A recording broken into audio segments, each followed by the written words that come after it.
तो पौर्णिमेच्या निमित्तानं या भक्ती स्थळावरती राष्ट्रसंत शिवाचार्य महाराजांचं आशीर्वाद घेण्यासाठी आलो होतो।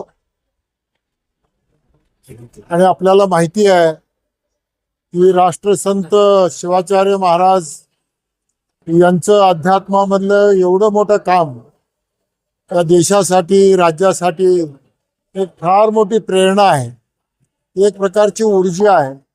आणि म्हणून आजच्या या दिनी त्यांचा आशीर्वाद आम्ही आमच्या या सार्वजनिक जीवनामध्ये आम्हाला एक प्रकारची ऊर्जा मिळावी, शक्ती मिळावी, याच्यासाठी म्हणून आज समाधी समोर आम्ही नतमस्तक झालेले आहोत। भक्ती स्थळासाठी आमची ही सेवा या पुढील काळामध्ये सुद्धा कायमची राहणार आहे। आणि या सेवेमुळं आम्हाला वेळोवेळी लोकांची सेवा करण्याची संधी सातत्यानं लाभलेली आहे। याही पुढील काळामध्ये अशा प्रकारची सेवा करण्याची संधी मिळावी हीच आमची प्रार्थना या भक्ती स्थळामध्ये आहे।